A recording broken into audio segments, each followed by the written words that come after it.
Hi, and welcome back to the Nita Black Show. This is one of my extreme pain days, so uh, we're still going to get through it. We're not going to try it, we're going to get through it. You guys had a lot of questions about the whole hip hop versus gangster rap.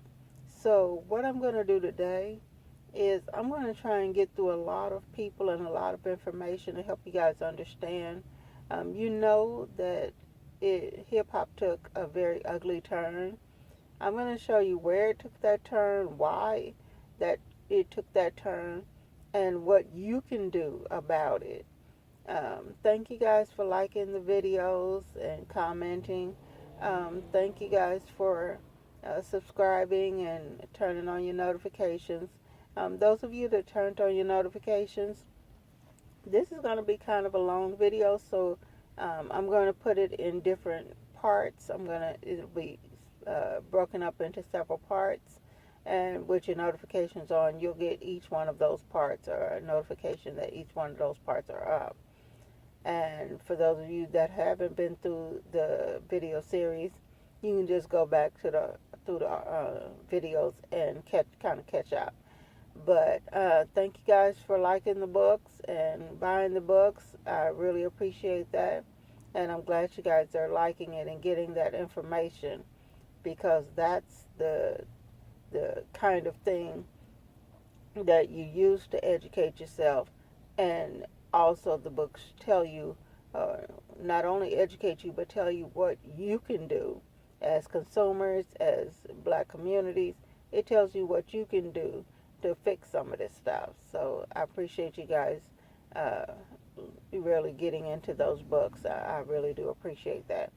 All right, you'll see me looking down because we're going to go through quite a few people today. And when it comes to gangster rap was not a black thing. I want you guys to understand that.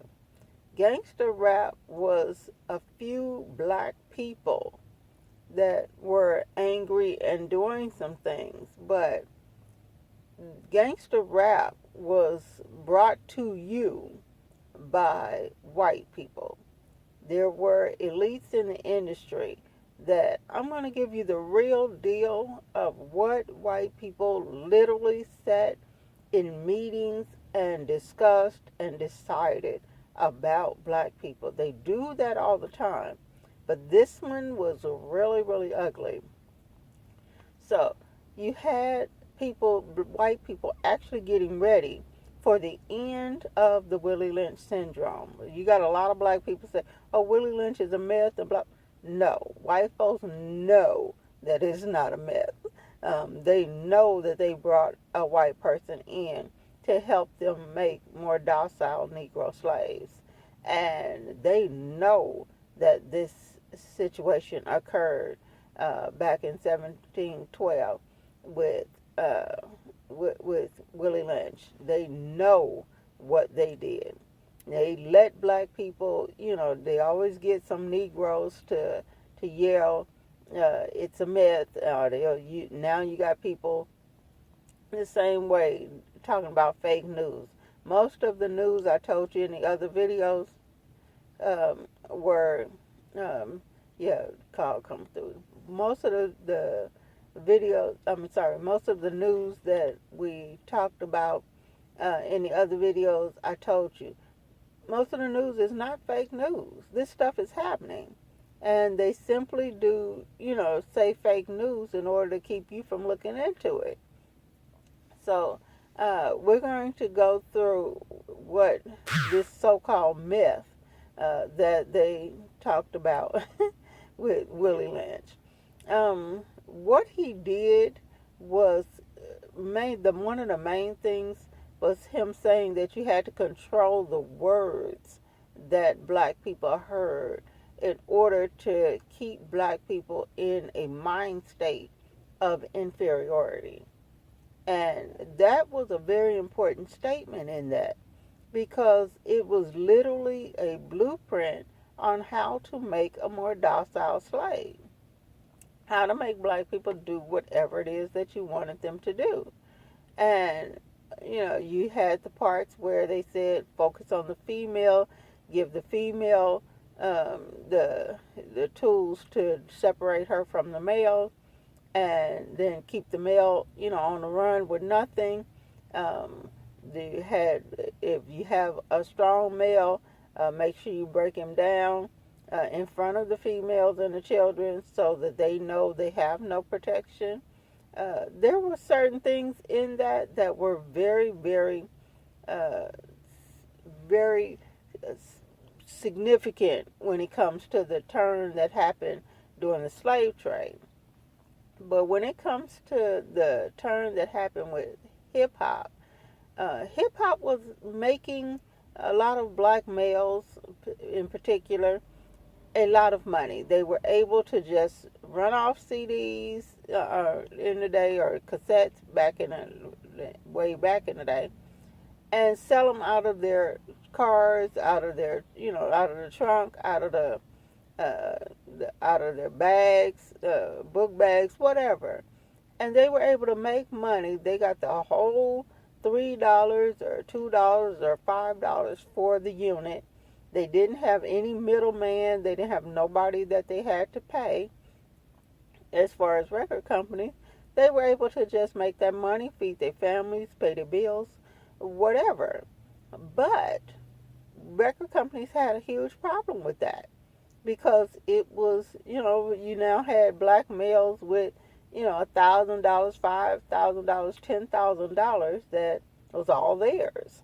And so you also had something happening in the white music business at the same time. Around 1985 to 1985, you had a bunch of white women went to the wives of white Congress members, and these white women, white mothers, were having a problem with the fact that their children were killing themselves. They were killing themselves over this heavy metal music. So they actually set out to ban heavy metal music, heavy metal concerts, and put labels on music that was detrimental to these white children. That's why you got labels now. But they did the same thing with movies and all that stuff. That's why everything has a label, because these women became the watchdogs of the industry when it came to detrimental stuff to white children. So you had a lot of record companies, record labels that were losing money. You couldn't. Concerts, heavy metal concerts were being banned, and heavy metal concerts brought in a lot of revenue for these white record labels. So they set out to figure out how to kill, like they say, two birds with one stone, how to replace the revenue that they were losing from the heavy metal concerts being banned, and how to stop or control some of the money that black males were able to make on their own without record labels. And they literally sat in meetings to figure out how to do this. And their number one way that they came up with was to basically get the black males that were not so intelligent, not very smart, and get them to say the things that white people wanted them to say. You needed somebody that wanted it so bad that they would do whatever white people told them to do. They'd be those willing slaves that would basically have no problem degrading themselves and black people in order to make money.